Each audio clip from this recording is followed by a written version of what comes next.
شمع علم زمانے میں جلاتے جاؤ، سیکھ کر اس کو زمانے کو سکھاتے جاؤ۔ اعوذ باللہ من الشیطان الرجیم، بسم اللہ الرحمن الرحیم۔ ناظرین کرام، السلام علیکم ورحمۃ اللہ وبرکاتہ۔ انشاءاللہ تبارک و تعالی آج ہم لوگ پڑھیں گے شرح میعات عامل کی النوع العاشر۔ اب تک جو ہے اس سلسلے میں ہم لوگ 32 ویڈیوز بنا چکے ہیں۔ انشاءاللہ تبارک و تعالی یہ ہوگا ہمارا پارٹ نمبر 33۔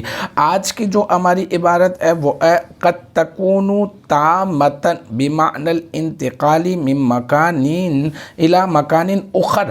ٹھیک ہے، اچھا جناب، بات یہ ہے کہ یہاں پر جو ہے وہ بات کی جا رہی ہے سارا کے بارے میں۔ اچھا، سارا جو ہے وہ افعال ناقصہ میں سے ہے، یہ میں آپ کو بتا چکا۔ اب یہاں پہ یہ بتا رہے ہیں کہ کبھی جو ہے وہ سارا جو ہے وہ تامہ بھی ہوتا ہے۔ اچھا، جب یہ جو ہے وہ سارا جو ہے افعال ناقصہ سے ہوتا ہے تو ایک اسم کو جو ہے وہ ایک اسم کو منتقل کرنے کے لیے ایک حقیقت سے دوسری حقیقت کی طرف، ایک اسم کی حقیقت کو دوسری حقیقت کی طرف منتقل کرنے کے لیے آتا ہے۔ اچھا، جب یہ تامہ ہوتا ہے نا جناب، تو یہ کیا ہوتا ہے؟ ایک جگہ سے دوسری جگہ منتقل کرنے کے معنی میں تامہ ہوتا ہے۔ جب ایک جگہ سے دوسری جگہ سے منتقل کرنے کے معنی میں ہوگا تو آپ اس وقت میں سمجھ جائیے گا کہ یہ سارا جو ہے نا اس وقت میں تامہ ہے، اور جو ہے یہاں پر ایک مکان سے دوسرے مکان، ایک جگہ سے دوسری جگہ منتقل کرنے کے لیے جو ہے وہ استعمال ہو رہا ہے، اس وجہ سے جو ہے تامہ ہے۔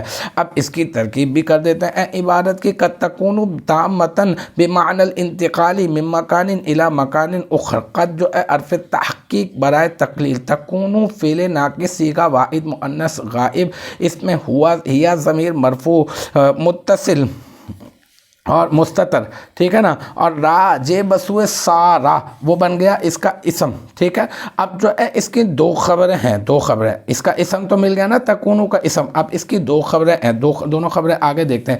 تکونو کا اسم مل گیا تامتن، جو ہے نا صیغہ واحد مؤنث غائب، واحد مؤنث اس میں فاعل، اس میں ہیا ضمیر مرفوع متصل مستتر راج بسوء تکونو کا اسم، اس کا فاعل، اس میں فاعل اپنے فاعل سے مل کر یہ شبہ جملہ اسمیہ ہو کر بن جائے گا تکونو کی خبر اول، ٹھیک ہے، با حرف جر معنی مضاف، ٹھیک ہے۔ الانتقال جو ہے نا، اب اس کو پہلے آگے سے جوڑتے ہیں۔ الانتقال مصدر ہے، ٹھیک ہے، اور من حرف جر مکان مجرور، جار اپنے مجرور سے مل کر یہ بن جائے گا انتقال مصدر کا ظرف لغو اول، اور الی حرف جر مکان موصوف اخر، یہ اس میں تبدیل، اور پھر یہ اس میں ہوا ضمیر اور وہ راجع بسوئے موصوف مکان، اس کا فاعل، اس میں تبدیل اپنے فاعل سے مل کر شبہ جملہ اسمیہ ہو کر مکان موصوف کی صفت، اور مکان موصوف اپنی صفت سے مل کر مرکب توصیفی ہو کر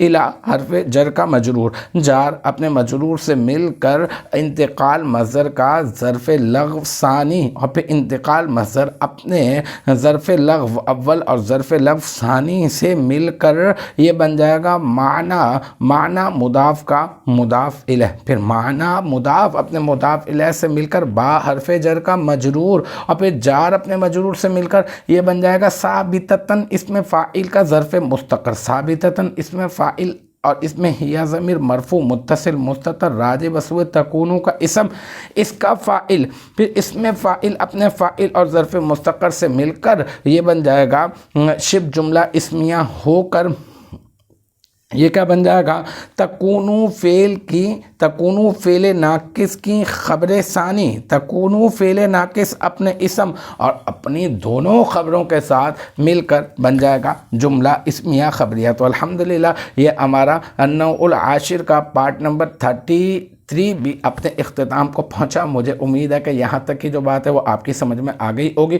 انشاءاللہ تبارک و تعالی نیکسٹ ٹائم اگلی ویڈیو اگلی کلاس کے ساتھ ملاقات ہوگی۔ جب تک آپ اپنا بہت خیال رکھیے گا۔ وآخر دعوانا ان الحمدللہ رب العالمین۔